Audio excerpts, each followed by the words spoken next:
நாம் அமர்ந்த வண்ணமாக ஒரு பாடலை பாடுவோம். துதிப்பாடல் புத்தகத்திலே 2வது பாடல், ஸ்தோத்திரம் தேவனுக்கு ஸ்தோத்திரம். முதல் கவியும் 5வது கவியும் நாம் சேர்த்து பாடுவோம்.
நீதிமான்களோ தேவனுக்கு முன்பாக மகிழ்ந்து களி கூர்ந்து ஆனந்த சந்தோஷம் அடைவார்கள்.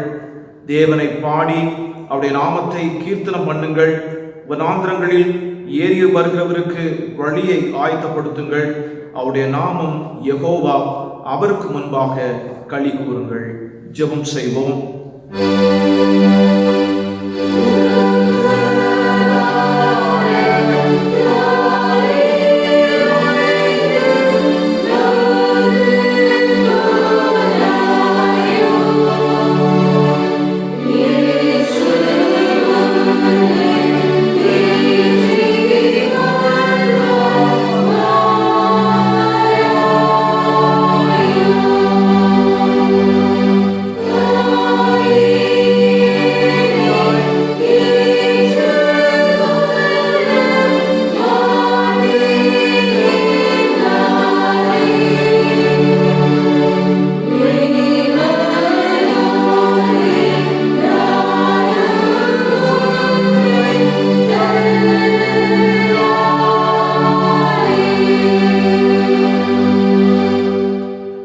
ஆண்டவரே, உம்மை துதிக்கிறோம், உம்மை ஸ்தோத்திரிக்கிறோம்.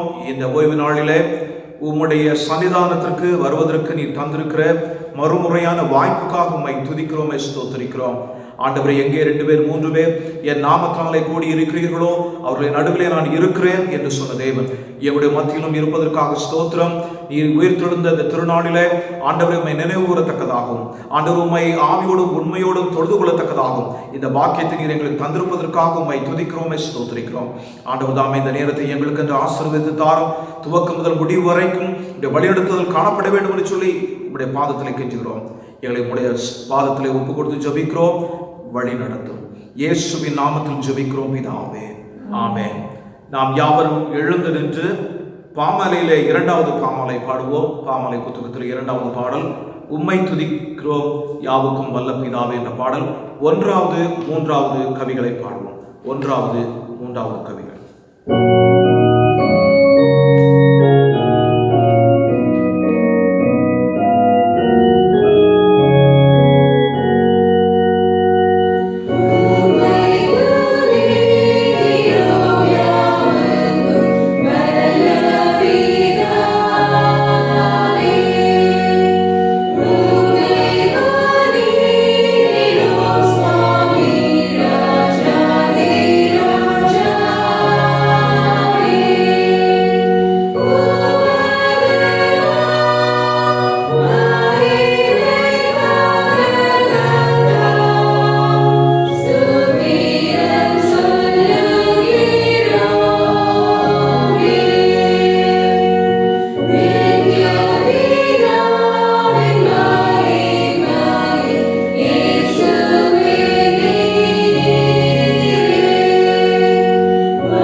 நமக்கு கொடுக்கப்பட்டிருக்கிற இந்த நேரத்தை ஜெபத்திலே நாம் செலவழிப்போம்.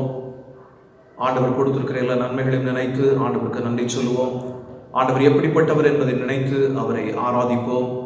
மாத்திரமல்ல, நம்மை சுற்றிலும் இருக்கிறவர்கள் நமக்கு செய்திருக்கிற நன்மைகளை நினைத்து நாம் ஆண்டவருக்கு நன்றி சொல்லுவோம். விதமாக கர்த்தர் செய்த எல்லா நன்மைகளையும் நினைத்து கணக்கிற்கு அடங்காத நன்மைகளை செய்திருக்கிறார். ஆகையினாலே அவருக்கு நன்றி சொல்ல வேண்டும். இன்னும் நம்முடைய தேவைகளை ஆண்டவருடைய சமூகத்திலே ஒப்பு கொடுத்து ஜெபிப்போம். கொரோனா நோயினாலே பாதிக்கப்பட்டிருக்கிற நாடுகளை நாம் நினைவு கூறுவோம். அதில் தவிக்கிற அந்த நோயினாலே தொற்றுனாலே தவிக்கிற பிள்ளைகளுக்கு தேவன் உதவி செய்ய வேண்டும் என்று சொல்லி நாம் ஜெபம் செய்வோம். அது மாத்திரமல்ல, இந்தியா நாட்டையும் தேவனுடைய சமூகத்திலே ஒப்பு கொடுப்போம். அவர்களுக்காக அவர்கள் எடுக்கிற எல்லா பிரயாசங்களும் ஆசீர்வதிக்கப்பட வேண்டும். எல்லா தடுப்பு முயற்சிகளும் ஆசீர்வதிக்கப்பட வேண்டும் என்று சொல்லி ஆண்டவரிடத்தில் நாம் வேண்டுதல் செய்வோம். இன்னுமாக நம்முடைய திருச்சபை மக்கள் ஒவ்வொருவரையும் தேவனுடைய சமூகத்தில் ஒப்புக் கொடுப்போம். மாத்திரமல்ல, இன்னுமாக நம்முடைய பிஷப் அவர்களுக்காக, டிஎஸ்எஸ் அவர்களுக்காக, போதகர்களுக்காக, ஒவ்வொரு பேருக்காக நாம் நன்றி சொல்வோம். இந்த தனிமைப்படுத்தப்பட்ட சூழ்நிலையிலே பாதிக்கப்பட்டிருக்கிற குடும்பங்களுக்காக, இன்னுமாக போதகர்களுக்காக நாம் ஜெபம் செய்வோம். அன்புள்ள ஆண்டவரே, உம்மை துதிக்கிறோம், ஸ்தோத்திரிக்கிறோம். இந்த நேரத்திலும் ஆண்டவரே, நாங்கள் உம்மை மகிமைப்படுத்தும்படியான ஒரு பாக்கியத்தை எங்களுக்கு தந்திருக்கிறீர். உமக்கு நேராக எங்களுடைய ஆராதனைகளை செலுத்தும்படியான பாக்கியத்தை ஆண்டவரே நீர் எங்களுக்கு தந்திருப்பதற்காக உம்மை துதிக்கிறோம், உம்மை ஸ்தோத்திரிக்கிறோம். ஆண்டவரே, ஹல்லேலூயா, உம்மை துதிக்கிறோம், உம்மை ஸ்தோத்திரிக்கிறோம். நீரே ஒருவரே ஆராதனைக்கு உரியவர், ஆராதனையை ஏற்றுக்கொள்ளுகிற தேவன். ஆண்டவரே, அனைத்து கேருபீன்களும் சேராபீன்களும் உமக்கு முன்பாக ஆண்டவரே வணங்குகின்ற ஒரு சூழலிலே, ஆண்டவரை ஆராதிக்கிற சூழலிலே இருக்கிறீர். ஆண்டவரே, உமக்கு நாங்கள் எங்களுடைய ஆராதனைகளையும் இந்த ஆலய ஆராதனையின் மூலமாக நாங்கள் செலுத்துகிறோம். ஏனென்றால் நீர் ஆண்டவரே சேனைகளின் கர்த்தர். ஆண்டவரே, நீர் சேனைகளின் கர்த்தர், பரிசுத்தராக இருக்கிறபடினாலே உமக்கு நேராக நாங்கள் எங்களுடைய ஆராதனையை செலுத்துகிறோம். பிதாவாகிய தேவன் பரிசுத்தர், குமாரனாகிய தேவன் பரிசுத்தர், ஆண்டவரே பரிசுத்த ஆவியாகிய தேவன் பரிசுத்தர். ஆகையினாலே சேனைகளின் தேவன் பரிசுத்தர், பரிசுத்தர், பரிசுத்தர் என்று ஓயாமல் ஆண்டவரை உமக்கு முன்பாக சத்தமிட்டு உம்மை ஆராதித்து சந்தோஷத்தினாலும் கழிவுறுந்து மகிழ்கிற ஒவ்வொரு கேருபீன்களுக்காக, சேருபீன்களுக்காக நாங்கள் நன்றி சொல்கிறோம். ஆண்டவரை, நாங்களும் இந்த ஆலய ஆராதனையின் மூலமாக எங்களுடைய துதிகளையும் ஆராதனைகளையும் உமக்கு நேராக நாங்கள் எடுக்கிறோம். ஆண்டவரை ஏறெடுக்கிறோம். ஆண்டவரை ஸ்தோத்திரம். ஆண்டவரை ஸ்தோத்திரங்கத்தாவே, ஸ்தோத்திரம். ஆண்டவரை ஸ்தோத்திரங்கத்தாவே, ஹல்லேலூயா. ஸ்தோத்திரம் ஆண்டவரை, ஸ்தோத்திரங்கத்தாவே, ஸ்தோத்திரம். ஆண்டவரை துதிக்கிறோம், ஸ்தோத்திரிக்கிறோம். ஆண்டவரை, நீ ராஜாதி ராஜாவாக, கர்த்தாதி கர்த்தாவாக, ஆண்டவரை மகிமையில் மகிமை சிறந்தவராக இருக்கிறபடினாலே உமக்கு நேராக என்னுடைய ஆராதனைகளை செலுத்துகிறோம். ஸ்தோத்திரம் ஆண்டவரே, ஸ்தோத்திரங்கத்தாவே, ஸ்தோத்திரம் ஆண்டவரே, ஸ்தோத்திரம் ஆண்டவரே, ஸ்தோத்திரங்கத்தாவே. ஆண்டவர், இந்த உலகத்திலே உம்மை தவிர வணங்குவதற்கு வேறு எந்த நாமமும் கொடுக்கப்படவில்லை. ஆண்டவரே, உமக்கு ஸ்தோத்திரம், ஸ்தோத்திரம், ஸ்தோத்திரம். ஸ்தோத்திரம் ஸ்தோத்திரம் ஆண்டவரே. நீர் ஒருவரே தேவன் ஆண்டவரே. நாவுகள் யாவும் இயேசுவுக்கு முன்பாக முடங்கும், நாவுகள் யாவும் இயேசுவை கர்த்தர் என்று அறிக்கை செய்யும் என்று வேதத்திலே வாசிக்கிறோம். ஆகையினால் உம்மை துதிக்கிறோம், உம்மை ஸ்தோத்தரிக்கிறோம் ஆண்டவரே. ஸ்தோத்திரம் ஆண்டவரே, ஸ்தோத்திரம் ஆண்டவரே. உம்முடைய நாமமே அல்லாமல் வேறு நாமம் வணங்குவதற்கு கொடுக்கப்படவில்லை ஆண்டவர். ரட்சிப்புக்கு ஒரே நாமம் கொடுக்கப்பட்டு இருக்கிறது, அது இயேசுவின் நாமம். ஆகையினாலே உம்மை துதிக்கிறோம், உம்மை ஸ்தோத்தரிக்கிறோம் ஆண்டவரே. உமக்கு நேராக எங்களுடைய ஆராதனைகளை செலுத்துகிறோம். ஸ்தோத்திரம் ஆண்டவரே, ஸ்தோத்திர கர்த்தாவே, ஸ்தோத்திரம் ஆண்டவரே, ஸ்தோத்திர கர்த்தாவே, ஸ்தோத்திரம் ஆண்டவரே. இப்பொழுது உமக்கு நேராக எங்களுடைய நன்றிகளை ஏறெடுக்கிறோம் ஆண்டவரே. நீர் செய்திருக்கிற எல்லா நன்மைகளுக்காக மை நன்றியோடு மை துதிக்கிறோம், ஸ்தோத்திரிக்கிறோம். எங்களுக்காக ஜெபிக்கிற பிள்ளைகளுக்காக ஸ்தோத்திரம் ஆண்டவரே. எங்களுடைய திருச்சபையிலே நீர் ஏற்படுத்தி வைத்திருக்கிற ஜெப வீரர்களுக்காக உமக்கு நன்றி ஆண்டவரே. ஆண்டவரே, கரிசனையோடு கூட பாரத்தோடு கூட ஜெபிக்கக்கூடிய பிள்ளைகளை நீர் தந்திருப்பதற்காக உமக்கு ஸ்தோத்திரம் ஸ்தோத்திரம் ஆண்டவரே. போதகர்களுக்காகவும் திருச்சபையின் மக்களுக்காகவும் இன்னும் ஆண்டவரை பலருக்காக ஜெபிக்கக்கூடிய மக்களை நீர் தந்திருப்பதற்காக ஆண்டவரே உம்மை நன்றியோடு உம்மை துதிக்கிறோம், ஸ்தோத்திரிக்கிறோம். நீர் பாராட்டி இருக்கிற எங்களுக்கு தந்திருக்கிற பாதுகாப்புக்காக நன்றி சொல்கிறோம். எத்தனையோ பேர் இந்த கொரோனா நோயிலே கஷ்டப்பட்டு கொண்டு இருக்கிறார்கள். ஆனால் நீர் ஆண்டவரே எங்களுக்கு பாதுகாப்பை தந்திருக்கிற இந்த கோவா பட்டணத்திலே ஆண்டவரே கொரோனா நோய் இல்லாதபடி நீர் பாதுகாப்பை தந்திருக்கிறீர். உமக்கு ஸ்தோத்திரம் ஆண்டவரே. ஸ்தோத்திர கர்த்தாவே, உம்மை துதிக்கிறோம், உம்மை ஸ்தோத்திரிக்கிறோம் ஆண்டவரே. ஸ்தோத்திரம் ஆண்டவரே, ஸ்தோத்திர கர்த்தாவே. ஆண்டவரே உமக்கு ஸ்தோத்திரம் அப்பா, ஸ்தோத்திரம் ஆண்டவரே. மேலுமாக கர்த்தாவே உம்மை துதிக்கிறோம், உம்மை ஸ்தோத்திரிக்கிறோம் ஆண்டவரே. எங்களுடைய பிஷப்புக்காக நாங்கள் நன்றி சொல்கிறோம். எங்களுக்கு கொடுக்கப்பட்டிருக்கிற அனைத்து டிஎஸ்எஸ்களுக்காக நன்றி சொல்கிறோம். எங்களுக்காக தந்திருக்கிற அருமையான போதகர்கள் ஒவ்வொருவருக்காக நன்றி சொல்கிறோம். இவ்விதமாக கர்த்தாவே இவர்கள் செய்கிற பணிக்காக உமக்கு ஸ்தோத்திரம். இவர்கள் ஒவ்வொருவரையும் தேவன் ஆண்டவரை ஆசீர்வதித்து வருகிறதற்காக உமக்கு நன்றி ஆண்டவரே. ஆண்டவரே உமக்கு ஸ்தோத்திரம் அப்பா, ஸ்தோத்திரம் ஆண்டவரே. இவர்களை நீ போஷித்து வழிநடத்தி வந்து கொண்டிருப்பதற்காக உம்மை நன்றியோடு உம்மை துதிக்கிறோம், உம்மை ஸ்தோத்திரிக்கிறோம் ஆண்டவரே. ஸ்தோத்திர கர்த்தாவே உம்மை துதிக்கிறோம், உம்மை ஸ்தோத்திரிக்கிறோம் ஆண்டவரே. உமக்கு ஸ்தோத்திரம் அப்பா. ஹல்லேலூயா. உம்மை துதிக்கிறோம், உம்மை ஸ்தோத்திரிக்கிறோம் ஆண்டவரே. ஸ்தோத்திரம் ஆண்டவரே, ஸ்தோத்திர கர்த்தாவே.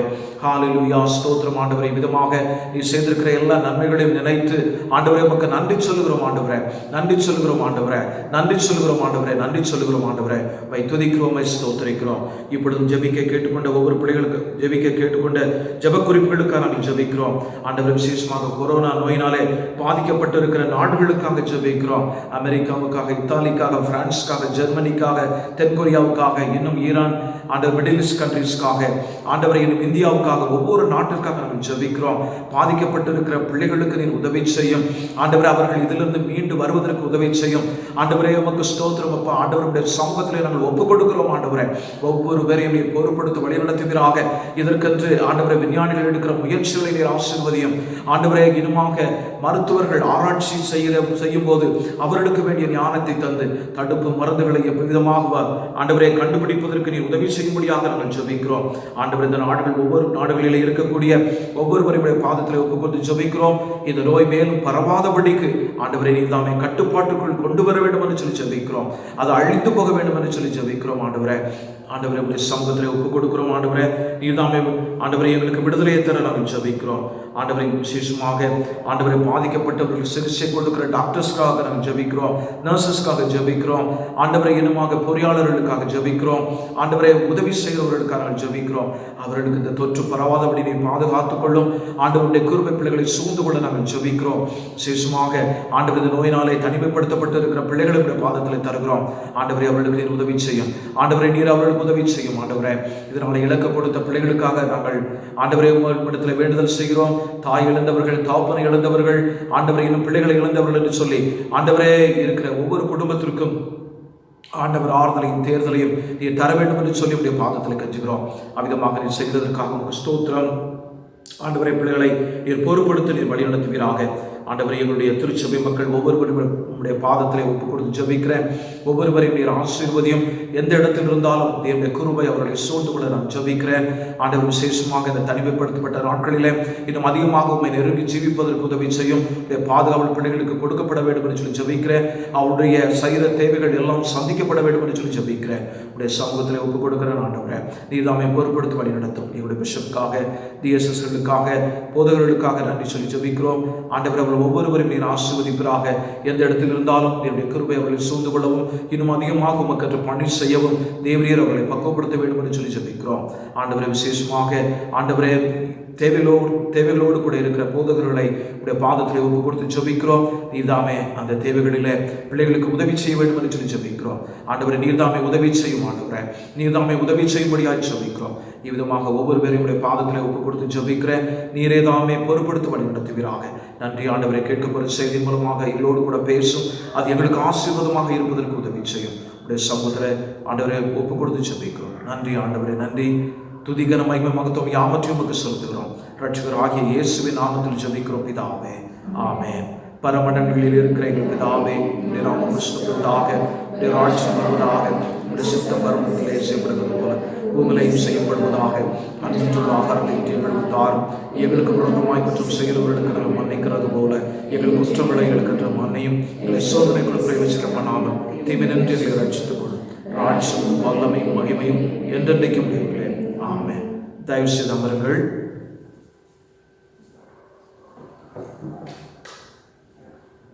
இந்த காணொளி காட்சியின் மூலமாக இந்த காணொளி காட்சியிலே பங்கெடுக்கிற, இந்த ஆலய ஆராதனையில் பங்கெடுக்கிற ஒவ்வொருவரையும் நான் இயேசுவின் நாமத்தினாலே வாழ்த்தி வரவேற்கிறேன்.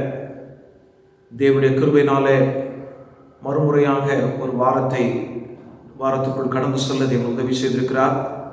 இந்த வாரத்தின் முதல் நாளிலே தேவனை தரிசிக்கும்படியாக ஆராதிக்கும்படியான வாக்கியத்தை தேவன் தந்திருக்கிறார். ஆகையினாலே தேவனுக்கு நாம் நன்றி சொல்ல வேண்டும். புதிய மாதத்திற்குள் பிரவேசித்திருக்கிறோம். ஏப்ரல் மாதத்தை கடந்து மே மாதத்திற்குள்ளாக கடந்து வந்திருக்கிறோம். தேவன் நம்மோடு கூட இருந்து நமக்கு உதவி செய்திருக்கிறார். ஒரு நிச்சயமில்லாத ஒரு சூழ்நிலையிலே, பயமான ஒரு சூழ்நிலையிலையும் தேவன் நம்மை வழி நடத்தி வருகிறார். ஆகையினாலே நாம் ஆண்டவருக்கு நன்றி சொல்ல வேண்டும். நீங்கள் செய்கிற சங்கிலி ஜெபத்தை தொடர்ந்து செய்யும்படியாக உங்களை அன்போடு கூட நான் கேட்கிறேன். அரசாங்கம் கொடுக்கிற ஒவ்வொரு ஆலோசனையும் நாம் கேட்டு நடப்போம். வீடுகளிலே தங்கி இருந்து நம்மை பாதுகாத்துக் கொள்வோம். நம்முடைய தேவைகள் யாவும் சந்திக்கப்படத்தக்கதாக ஆண்டவரிடத்தை வேண்டுதல் செய்வோம். இன்னும் தேவை உள்ளவர்கள் நம்முடைய அருகாமையில் இருப்பார்கள் என்றால், நீங்கள் திருச்சபைக்கு தெரியப்படுத்துவீர்கள் என்றால் அவர்களுக்கு நாம் உதவி செய்ய முடியும். ஆகையினாலே தேவை உள்ளவர்களுக்காக ஜெபிப்போம். அவர்களுக்கு உதவி செய்ய நாம் முன் வருவோம்.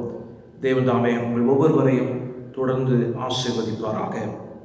இந்த வாரத்தில் பிறந்தநாள் கொண்டாட போகிற பிள்ளைகள், விசேஷமாக இன்றைக்கு மிஸ்டர் இம்மானுவேல் ஜேம்ஸ் அவர்கள் தன்னுடைய பிறந்தநாளை கொண்டாடுகிறார். 3ஆம் தேதி. 6ஆம் தேதி மிஸ் பெல்ஷியா பொன்ராஜ் அவர்கள் தன்னுடைய பிறந்த நாளை கொண்டாடுகிறார்கள். இவர்கள் இருவருக்காக நாம் தலைவணங்கி ஜெபம் செய்வோம்.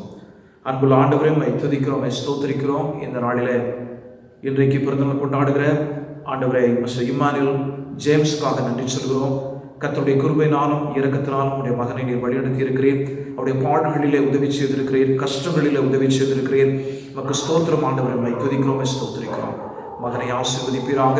உடைய கிருபையும் இரக்கமும் உடைய மகனோடு கூட தங்கியிருக்க ஜெபிக்கிறோம். ஆண்டவரே, அவர்களுக்கு தொடர்ந்து சுகத்தை நீர் கட்டளையிடுவீராக. ஆண்டவரே, நீர் தாமே பாதுகாத்தினை வழிநடத்தும். ஆண்டவரே, இந்த புதிய வருடத்தில் உடைய புதிய கிருபைகளினாலே நிறைத்து வழிநடத்த நாங்கள் ஜெபிக்கிறோம். ஆண்டவரே, அவரை சார்ந்திருக்கிற மனைவி மகன் இருவரையும் உடைய பாதத்தில் ஒப்பு கொடுத்து ஜெபிக்கிறோம். அவர்களையும் நீர் ஆசீர்வதியும். ஆண்டவரே, 6ஆம் தேதி பிறந்தநாள் கொண்டாட போகிற மிஸ் பெல்ஷியா பொன்ராஜ் அவர்களுக்காக நாங்கள் ஜெபிக்கிறோம். கர்த்தர் இம்மட்டும் செய்த நன்மைகளுக்காக ஸ்தோத்திரம். படிப்பதற்கு நீ உதவி செய்திருக்கிறீர். ஆண்டவரே, உமக்கு ஸ்தோத்திரம். ஆண்டவரே, தொடர்ந்து மகளை நீர் ஆசீர்வதியும். உடைய இரக்கமும் கிருபையும் உடைய மகளோடு கூட தங்கியிருக்க ஜெபிக்கிறோம். போக்கில் வரத்தில் உங்களோடு கூட தங்கியிரும். இன்னும் அதிகமாக பாடத்திலே கவனத்தை செலுத்தவும், படிப்பிலே கவனத்தை செலுத்தவும், கொடுத்திருக்கிற தாளந்தை உமக்காக ஆண்டவர் அதிகரித்துக் கொள்வதிலே ஆண்டவரை கவனத்தை செலுத்தவும் நீர் உதவி செய்ய நாங்கள் ஜெபிக்கிறோம். ஆண்டவரே, அவருடைய மகளுடைய தாய் தகப்பன் இருவரையும் பாதத்தில் ஒப்பு கொடுத்து ஜெபிக்கிறேன். கர்த்தர் அவர்களையும் ஆசீர்வதிக்க ஜெபிக்கிறேன். ஆண்டவர், நன்றி அப்பா. இவர்கள் இருவரையும் பிதா குமாரன் பரிசுத்தாவின் நாமத்தாலே ஆசீர்வதிக்கிறோம். தேவனுடைய கற்பனைகளோடு கூட இருந்து பிள்ளைகளை வழிநடத்தி ஆசீர்வதிக்க வேண்டும் என்று இயேசுவின் நாமத்தில் ஜெபிக்கிறோம் பிதாவே, ஆமென். இப்பொழுது திருச்சபையினுடைய பாடகர் குழு ஒரு சிறப்பு பாடல் பாடுவார்கள்.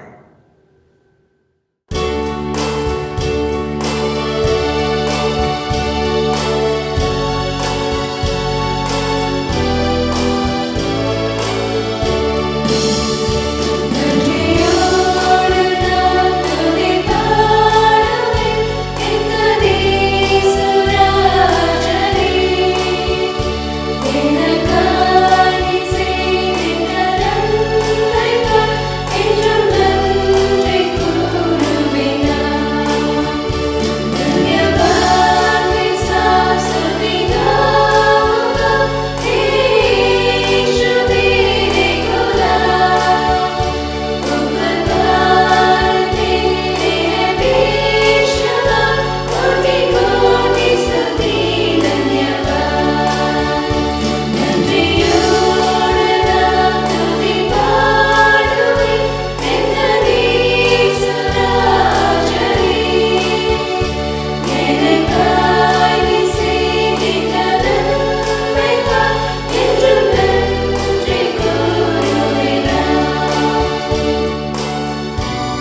இந்த மாதத்தில் நாம் தியானம் செய்வதற்காக கொடுக்கப்பட்டிருக்கிற கருத்து, வல்லவருடைய வேலைக்காரரிடமிருந்து வந்த விசேஷமான வார்த்தைகள் என்ற கருத்தின் அடிப்படையில் நாம் தியானம் செய்ய போகிறோம்.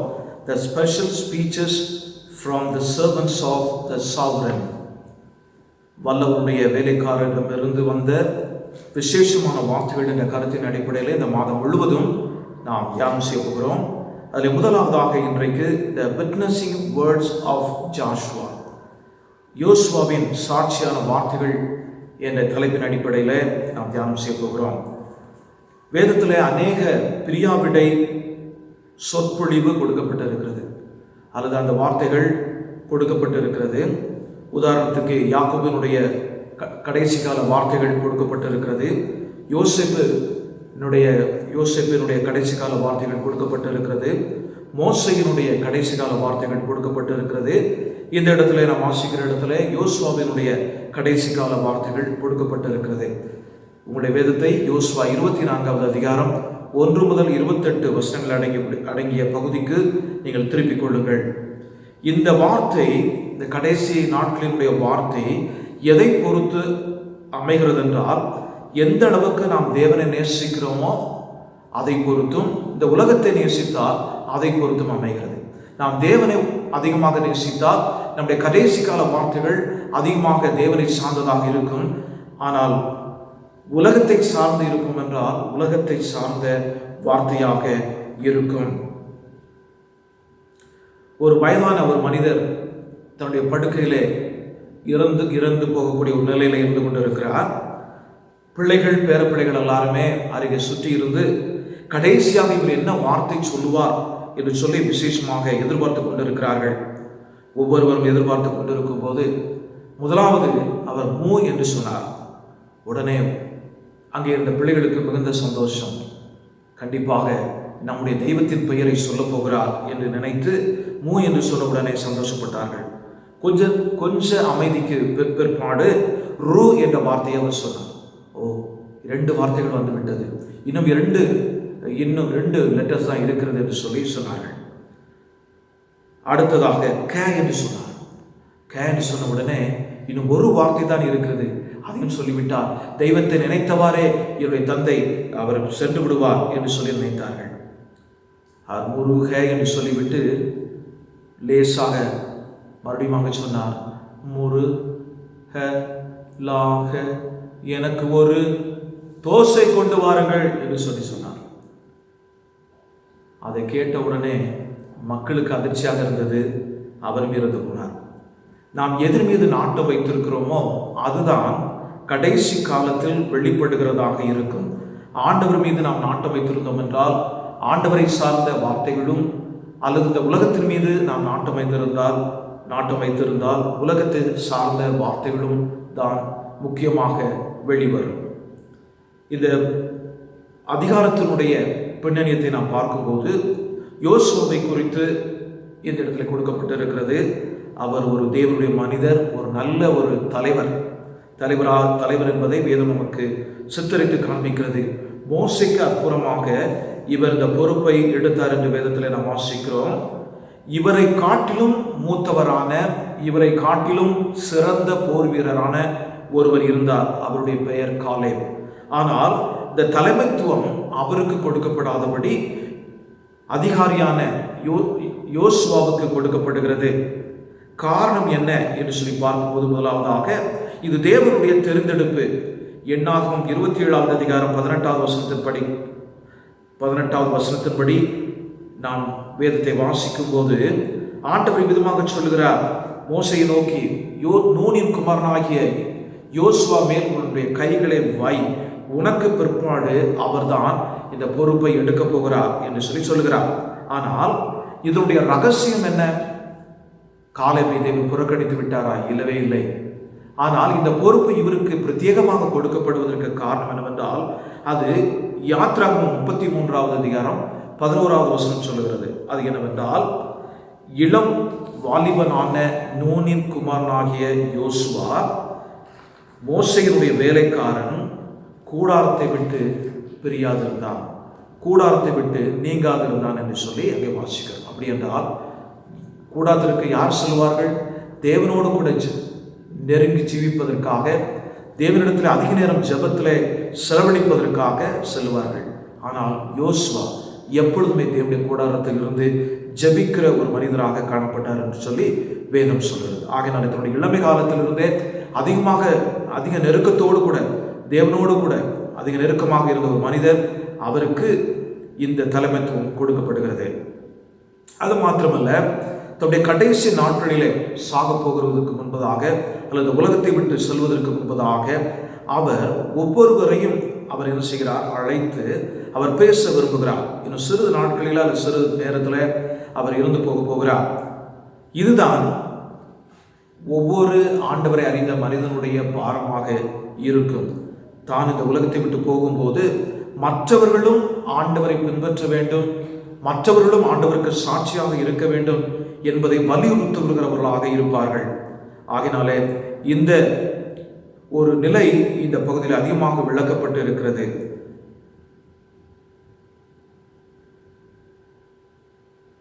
நாம் இதை ஒவ்வொன்றாக நாம் தியானம் செய்ய போகிறோம். முதலாவதாக, ரீசன் ஃபார் சர்விங் காட், கர்த்தரை கட்டியம் செய்வதற்கான அல்லது சேவிப்பதற்கான காரணங்கள். 24வது அதிகாரம் 1 முதல் 13 வசனங்கள் அடங்கிய பகுதி. இந்த இடத்துல நாம் ஒரு சில காரியங்களை நாம் கவனிக்க வேண்டும்.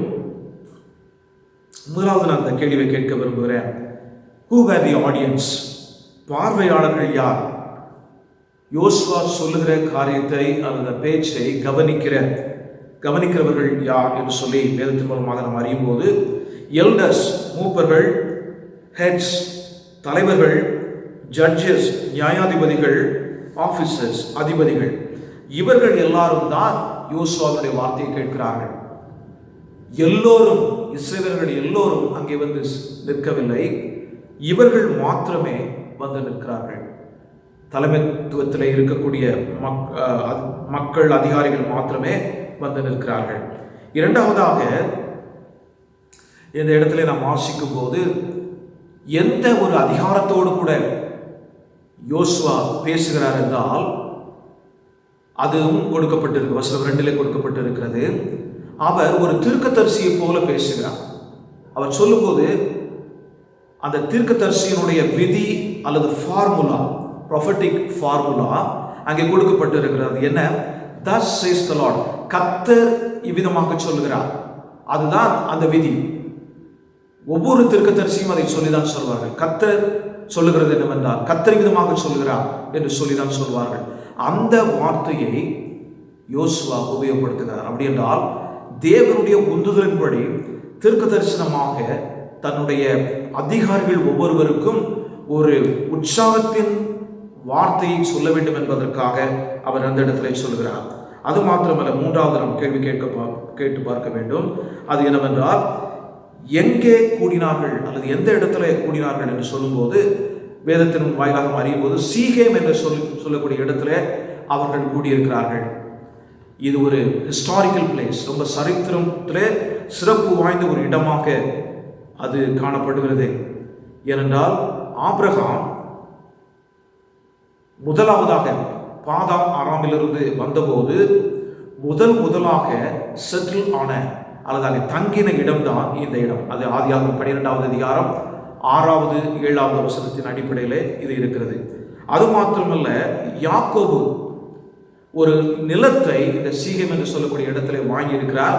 அது 100 வெள்ளிக்காசுக்கு அதை வாங்கியிருக்கிறார். அது ஆதியாகமம் 35வது அதிகாரம் 2 முதல் 4 வசனங்கள் அடங்கிய பகுதியிலே இருக்கிறது. மூன்றாவதாக, யாக்கோபு இந்த இடத்துல சீகேமிலே அவர் ஒரு பலிபடத்தை உண்டு பண்ணி அந்த பலிபடத்திற்கு ஏல் எலோஹி இஸ்ரேல் என்று சொல்லி பெயர் கொடுக்கிறார். தேவன், இஸ்ரவேலின் தேவன் என்று சொல்லி அவர் பெயர் கொடுக்கிறார்.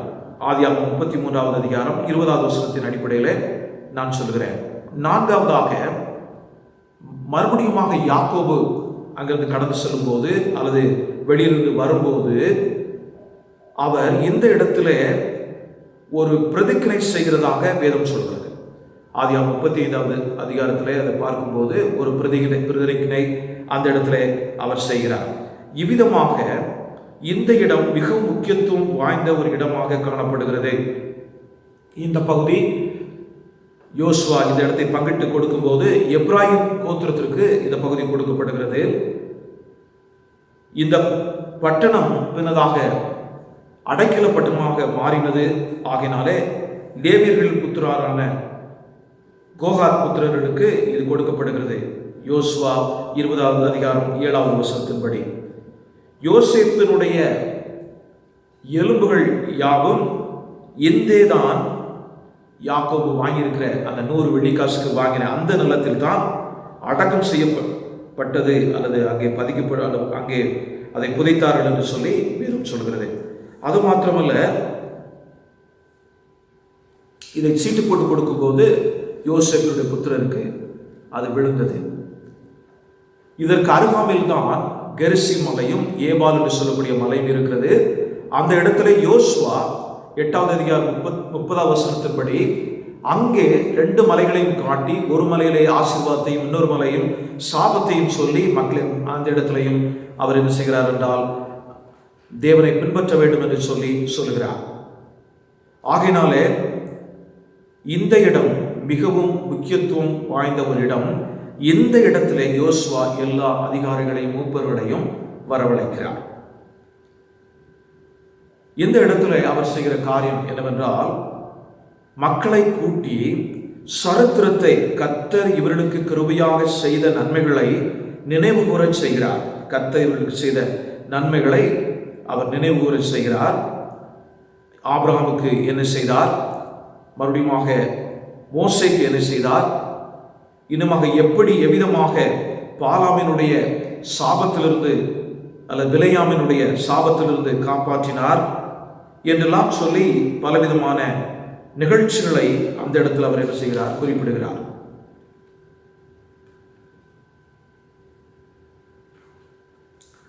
இங்கே மேலும் நாம் பார்க்கும்போது எவ்விதமாக இஸ்ரவேலர்கள் அந்த இடத்துல நாம்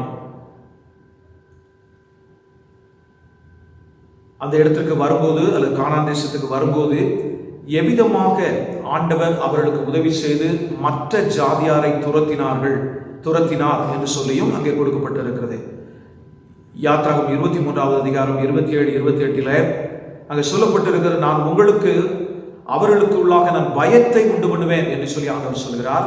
குளவிகளை அவர்களுக்குள்ளே நான் அனுப்புவேன், ஆகையினாலே அவர்கள் எல்லாரும் பயந்து ஓடிவிடுவார்கள் என்று சொல்லி அவர் அங்கே சொல்கிறார்.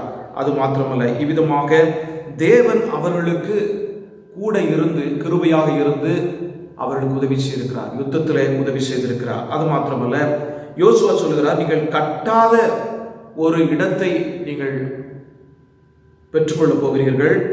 திராட்சை தோட்டமும் ஒலிவ தோப்பும் நீங்கள் பயிரிடவில்லை, ஆனால் அது உங்களுக்கு இலவசமாக கொடுக்கப்பட்டிருக்கிறது. இவைகள் எல்லாமே ஆண்டவர் செய்த நன்மைகள், ஆண்டவருடைய கிருபையினாலே இவைகள் எல்லாம் உங்களுக்கு கொடுக்கப்பட்டிருக்கிறது என்று சொல்லி பழைய காரியங்களை நினைவுபடுத்துகிறார்.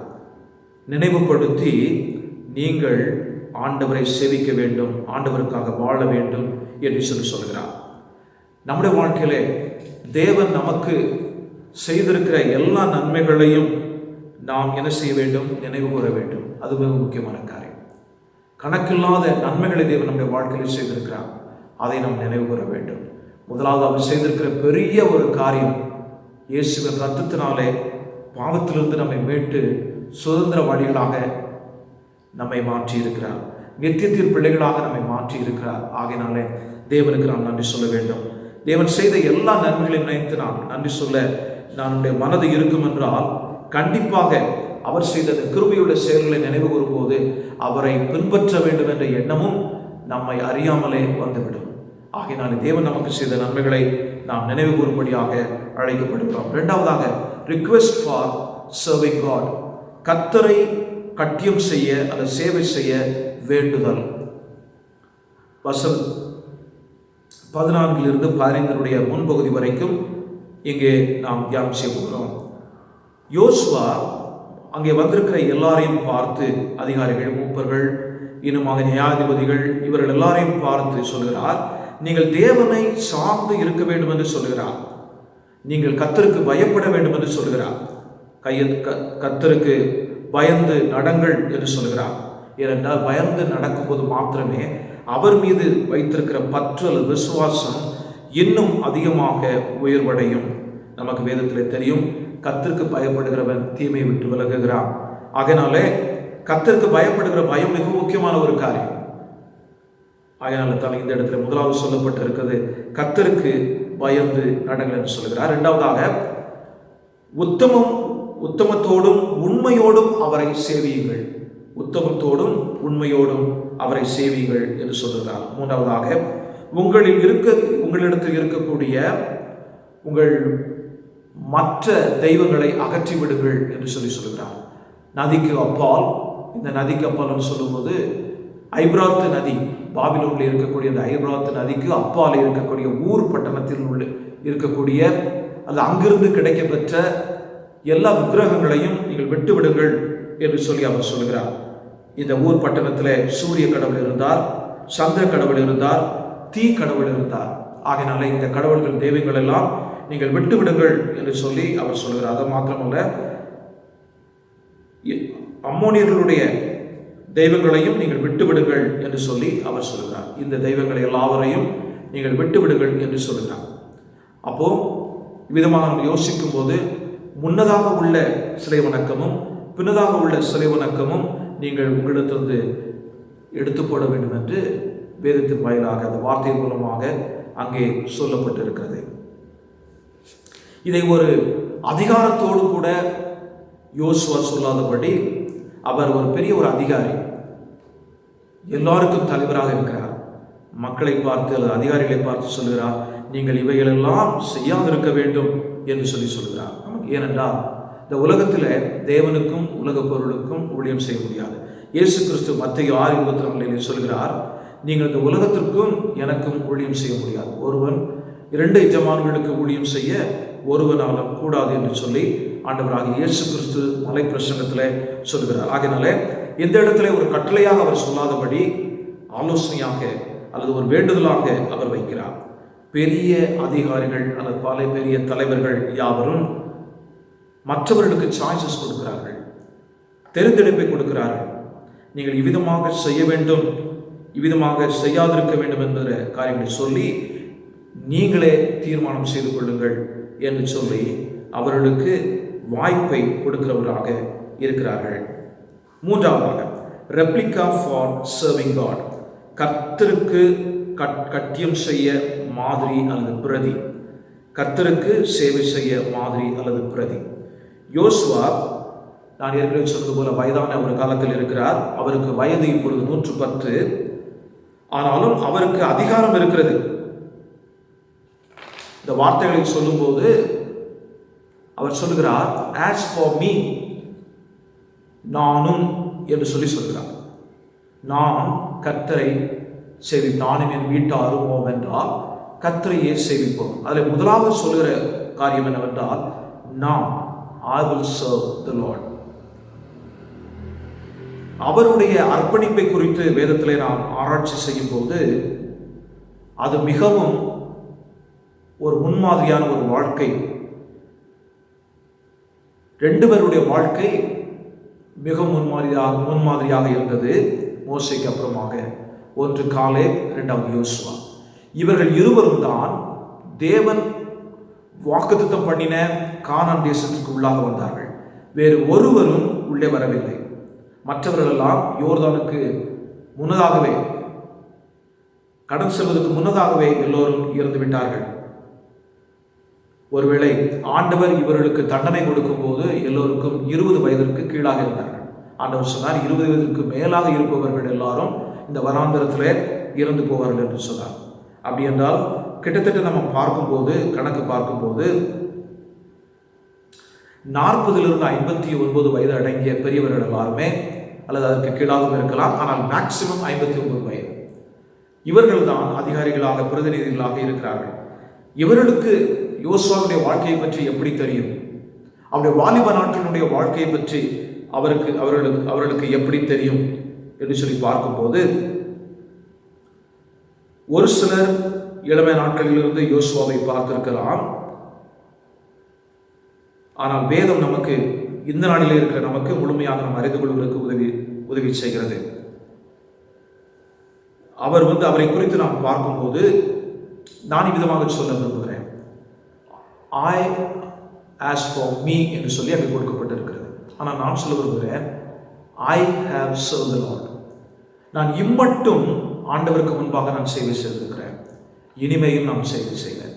இம்மட்டும் நான் சேவை செய்திருக்கிறேன், நான் இனிமேல் சேவை செய்வேன் என்று சொல்லும்போது அதற்கு முன்னதாக இருக்கக்கூடிய ஒரு செயல் என்னவென்றால், இம்மட்டும் நான் தேவனுக்கு முன்பாக நான் சேவை செய்திருக்கிறேன், உத்தம இருதயத்தோடு கூட நான் சேவை செய்திருக்கிறேன் என்பதுதான் அதில் வருகிற பொருள்.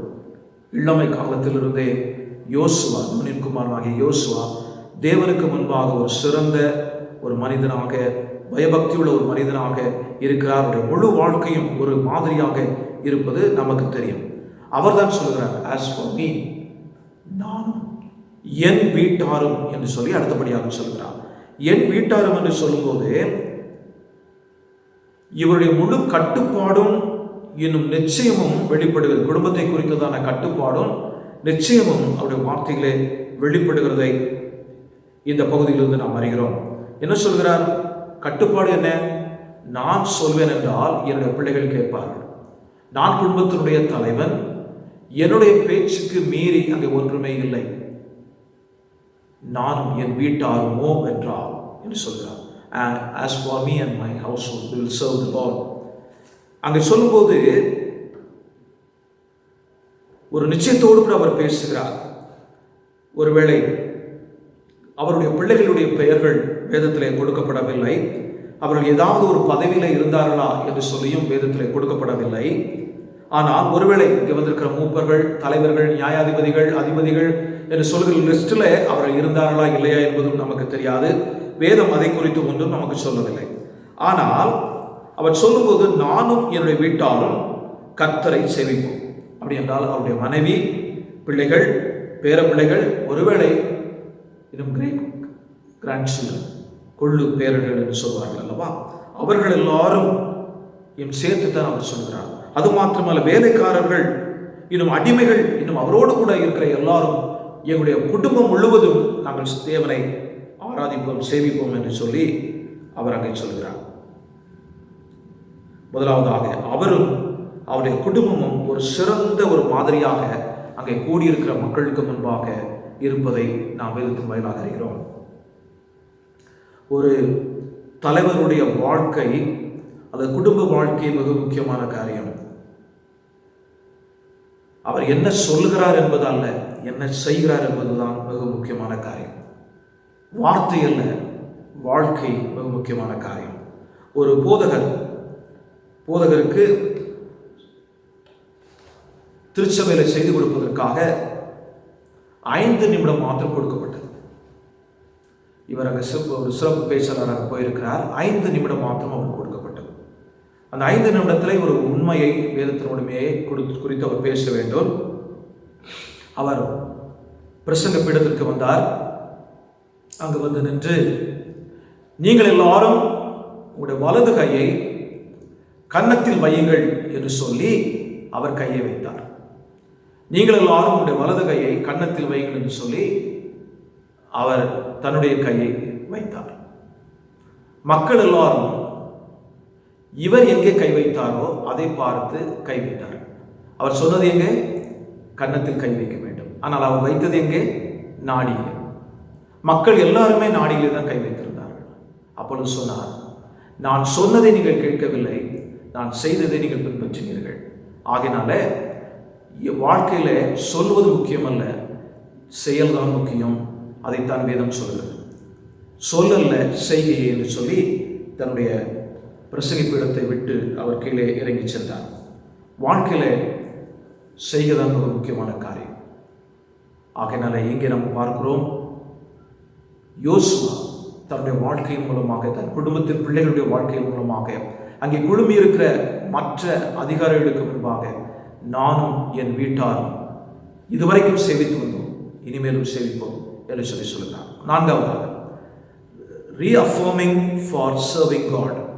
16வது வசனத்திலிருந்து 28வது வசனங்கள் அடங்கிய பகுதியிலே கர்த்தருக்கு கட்டியம் செய்ய அல்லது சேவை செய்ய மீண்டும் உறுதிப்படுத்துதல் அல்ல தீர்மானம் செய்தல்.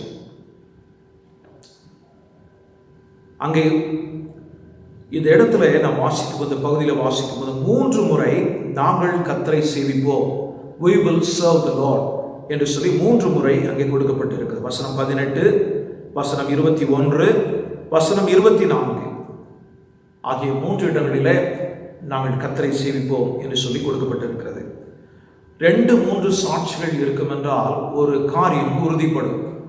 இங்கே 3 முறை இங்கே குழுமி இருக்கிற மக்கள் அல்லது அதிகாரிகள் சொல்கிறார்கள், நாங்கள் கர்த்தரை சேவிப்போம் என்று சொல்லி சொல்கிறார்கள். அதற்கு காரணம் என்ன? எங்களுடைய மத்தியிலே பெரிய அடையாளங்களையும் அற்புதங்களையும் செய்திருக்கிறார் ஆண்டவர், எங்களை காப்பாற்றி இருக்கிறார், எங்களை இம்மட்டும் வழிநடத்தி வந்திருக்கிறார், எதிராளிகளின் இடத்திலிருந்து எங்களை காப்பாற்றி இருக்கிறார், ஆகையினாலே நாங்கள் கர்த்தரை சேவிப்போம், அவரே நம்முடைய தேவன் என்று சொல்லி அங்கே சொல்கிறார்கள். இங்கே யோசுவா ஒரு சின்ன ஒரு நெகட்டிவ் மெக்கானிசம் உபயோகப்படுத்துகிறார். அது என்னவென்றால், சில நேரங்களிலே எதை செய்யக்கூடாது என்று சொல்கிறோமோ அதை செய்யும், எது ஒன்றால் செய்ய முடியாது என்றால் அவர்கள் செய்துவார்கள். It's called negative mechanism. இங்கே யோசுவா இந்த ஒரு டெக்னிக்கை யூஸ் பண்ணுகிறார். என்ன? உங்களால் முடியாது, நீங்க ஆண்டவரை பின்பற்றவே மாட்டீர்கள், அவர் பரிசுத்தமான தேவன், அவர் எரிச்சல் உள்ள தேவன், அவர் உங்கள் பாவங்களை மன்னிக்க மாட்டார், ஆகையினாலே நீங்கள் தேவனை பின்பற்ற முடியாது, அப்படி பின்பற்றி சென்றால் நீங்கள் கண்டிப்பாக தண்டனை பெற்றுக் கொள்வீர்கள் என்று சொல்லி எதிர்மறையான வார்த்தைகளை சொல்லுகிறார். சிலருக்கு இது எதிர்மறையான வார்த்தைகள் சொல்லும்போது அவர்கள் நேர்மறையான செயலுக்குள்ளாக ஈடுபடுவார்கள். இங்கே மக்களும் மறுபடியும் சொல்கிறார்கள், இல்லை, நாங்கள் கர்த்தரையே சேவிப்போம், நாங்கள் கர்த்தரையே சேவிப்போம் என்று சொல்லி அங்கே சொல்கிறார்கள். நாங்கள் கர்த்தரையே சேவிப்போம் என்று சொல்கிறார்கள். அப்பொழுதுதான் யோசுவா சொல்கிறார், நீங்களே உங்களுக்கு சாட்சிகள், நீங்கள் இப்பொழுது சொல்கிறார்கள் நாங்கள் ஆண்டவரை சேவிப்போம் என்று, நீங்களே உங்களுக்கு சாட்சிகள் என்று சொல்லி அந்த இடத்துல சொல்கிறார். ஆண்டவரை சேவிக்கும்படியாக அவர்கள் உற்சாகப்படுத்துகிறார். இப்பொழுதுதான் அடுத்தபடியாக செயல்முறை காரியங்களுக்கு அவர்களை வழிநடத்தி செல்கிறார். இவ்வளவு நேரம் பேச்சிலே இருந்தது, இனிமேல் இவர்கள் செயல்முறையில் என்ன செய்ய வேண்டும் என்பதை குறித்து அவர் அங்கே பேசுகிறார். என்ன செயல்முறை? உங்களில் இருக்கிற அந்நிய தெய்வங்களை நீங்கள் அகற்றிவிட வேண்டும் என்று சொல்கிறார். ஒருவேளை எகிப்திலிருந்து வரும்போது அவருடைய கரங்களில் இருந்த அந்நிய தெய்வங்கள், அல்லது இப்பொழுது இங்கே வந்து அநேக நாடுகளை பிடித்திருக்கிறார்கள், அவரிடத்தில் காணப்பட்ட அந்நிய தெய்வங்களை அவர்கள் கொள்ளையிட்ட பொருளாக இருக்கலாம், அது அவருடைய கரங்களில் இருக்கிறது. அது தங்கமாக இருக்கலாம், வெள்ளியாக இருக்கலாம். இதை நீங்கள் முதலாவது என்ன செய்ய வேண்டும்? முதலாவது அகற்ற வேண்டும் என்று சொல்லி சொல்கிறார். அப்படி அகற்றிவிட்டு நீங்கள் கர்த்தருக்கு நேராக திரும்புங்கள் என்று சொல்லி சொல்கிறார். அப்பொழுதும் அவர்கள் சொல்கிறார்கள், நாங்கள் கர்த்தருக்கு சேவை செய்வோம், கர்த்தருடைய சத்தத்திற்கு கீழ்ப்படிவோம் என்று சொல்லி சொல்கிறார். அப்பொழுதுதான் அந்த இடத்துல ஒரு உடன்படிக்கை செய்யப்படுகிறது. யோசுவா என்ன உடன்படிக்கை செய்தாரோ அவைகள் எல்லாவற்றையும் ஒரு புத்தகத்தில் எழுதினார் என்று வேதம் சொல்கிறது. அப்படி என்றால் இந்த யோசுவா புத்தகத்தினுடைய பதிப்பு ஆசிரியர் அல்லது ஆத்தர் யார் என்பதை அந்த பகுதி நமக்கு விளக்குகிறது. யோசுவா தான் இந்த புத்தகத்தை எழுதினார் என்பதற்கு அது நமக்கு சான்றாக அமைகிறது. அவர் ஒரு பெரிய கல்லை எடுத்து அதில் எழுதுகிறார். கல்லை எடுத்து அதை முன்னதாக நிறுத்தி, கர்வாலி மரத்திற்கு அடியிலே நிறுத்தி, அங்கே அவர் சொல்கிறார், இந்த கல் உங்களுக்கு சாட்சியாக இருக்கும் என்று சொல்கிறார். இந்த பரிசுத்த ஸ்தலம் என்கிற வார்த்தை ஆங்கிலத்தில் சாங்சுவரி என்கிற வார்த்தை உபயோகப்படுத்தப்பட்டிருக்கிறது. பரிசுத்த ஸ்தலம் என்று உபயோகப்படுத்துகிறார். ஏன் அந்த வார்த்தை? அப்போ பரிசுத்த ஸ்தலம் கூடாரம் அங்கே இருக்கிறதா என்று சொல்லி பார்க்கும்போது இல்லை. கூடாரம் என்பது சீலோவாம் என்று சொல்லக்கூடிய இடத்துல அவர்கள் வந்து அங்கே உருவாக்கி இருக்கிறார்கள்.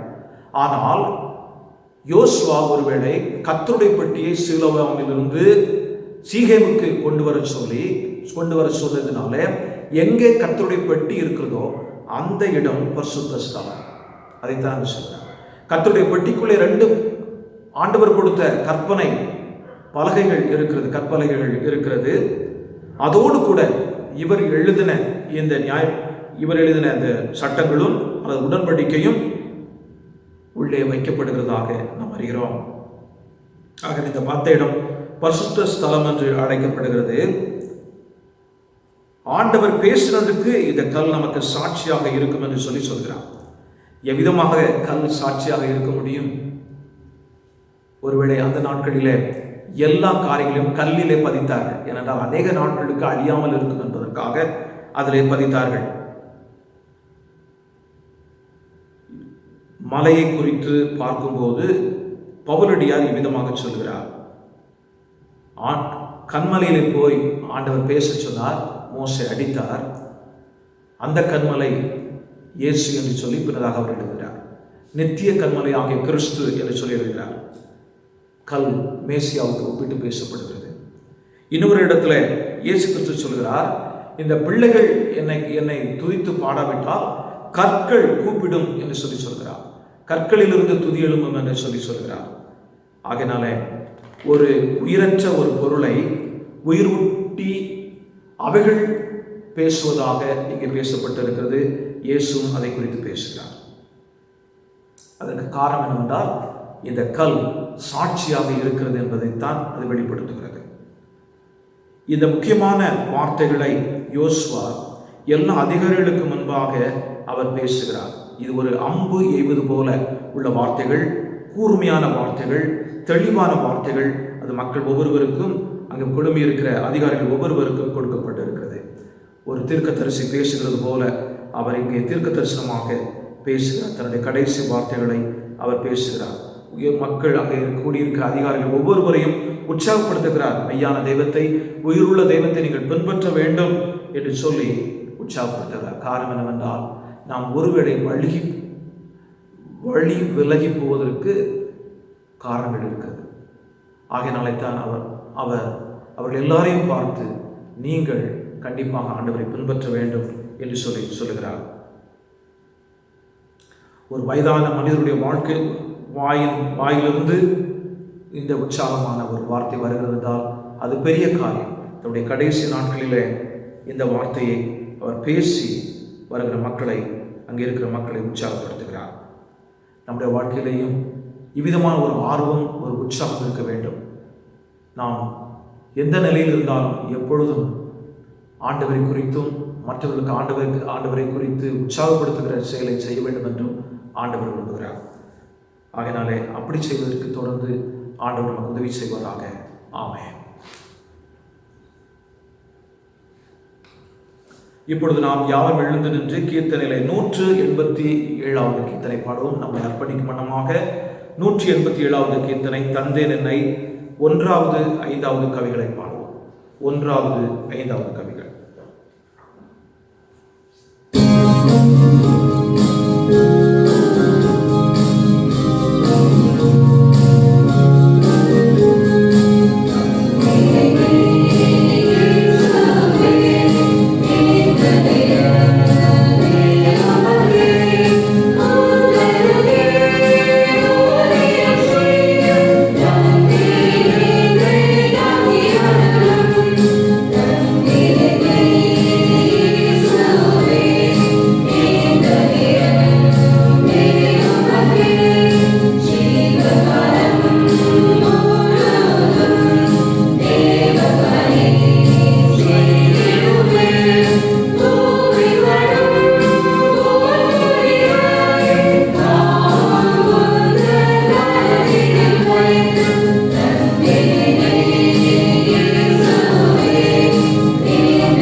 அன்புள்ள ஆண்டவரே, உம்மை துதிக்கிறோம், ஸ்தோத்திரிக்கிறோம். இந்த நாளிலும் உம்மை துதித்து பாடவும், ஆண்டவரே உம்முடைய வார்த்தையை கேட்கவும் நீர் எங்களுக்கு உதவி செய்ததற்காக நன்றி செலுத்துகிறோம்.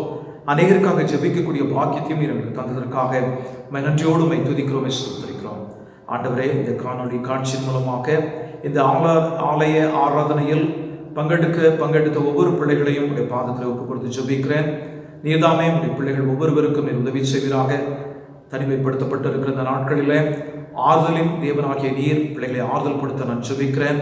குறையோடு கூட இருப்பார்கள் என்றால் நீர் உதவி செய்யும் ஆண்டவரே. தேவையோடு கூட இருப்பார்கள் என்றால் உதவி செய்யும் ஆண்டவரே. வியாதியில் இருப்பார்கள் என்றால் தேவதாமை தொட்டு ஆண்டவதாமே சுகத்தை கொடுக்க வேண்டும் என்று உடைய பாதத்தில் கெஞ்சுகிறேன். எந்தெந்த காரியங்களிலும் உடைய உதவி தேவை இருக்கிறதோ, ஆலோசனை தேவை இருக்கிறதோ, எல்லாவற்றையும் தேவன் அவர்களுக்கு கொடுக்க உடைய பாதத்தை ஆண்டவரை பிடித்து கெஞ்சி கேட்கிறேன். ஆண்டவரே, நீர்தாமே பிள்ளைகளுக்கு நீர் உதவி செய்ய வேண்டும் என்று உடைய பாதத்தில் கெஞ்சுகிறேன். ஆண்டவருக்கு பிள்ளைகள் மீது நீர் கிருபையாக இருக்க வேண்டும் என்று உடைய பாதத்தில் கெஞ்சுகிறேன். ஆண்டவரே, நீர்தாமே பொறுப்படுத்த வழி நடத்துவீராக. ஆண்டவரை, நீர்தாமே பொறுப்படுத்த வழி நடத்துவீராக. உடைய சமூகத்தில் ஒப்புக் கொடுக்கிறேன். ஆண்டவரே, நன்றி அப்பா. இதை கேட்கிற ஒவ்வொரு பிள்ளைகளையுமே ஆசீர்வதியும். இன்னும் ஆவிக்குரிய வாழ்க்கையை உற்சாகம் அடைந்து யோசுவாவை போல மற்றவர்களை ஆண்டவரை உற்சாகப்படுத்துகிற பிள்ளைகளாக, ஆண்டவரை ஒரு உடன்படிக்கைக்குள் வழிநடத்துகிற பிள்ளைகளாக இருப்பதற்கு உதவி செய்யும். உடைய சமூகம் ஆண்டவருடைய பாதத்தில் ஒவ்வொருவரையும் ஒப்புக் கொடுத்து ஜெபிக்கிறேன். நன்றி ஆண்டவரே, நன்றி சுவாமி. துதிக்கிறோம், ஸ்தோத்திரிக்கிறோம். உமக்கே துதி, கனம், மகிமை, மகத்துவம் எல்லாம் உமக்கு செலுத்துகிறோம். இரட்சகராகிய இயேசுவின் நாமத்தில் ஜெபிக்கிறோம் பிதாவே, ஆமென். கர்த்தர் உன்னை ஆசீர்வதித்து உன்னை காக்க கடவர். கர்த்தர் தம்முடைய முகத்தை உன்மேல் பிரகாசிக்க பண்ணி உன்மேல் கருவையாய் இருக்க கடவர். கர்த்தர் தம்முடைய முகத்தை உன்மேல் பிரசன்னமாக்கி உனக்கு சமாதானம் கட்டளையிட கடவர்.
கர்த்தரை ஸ்தோத்திரி.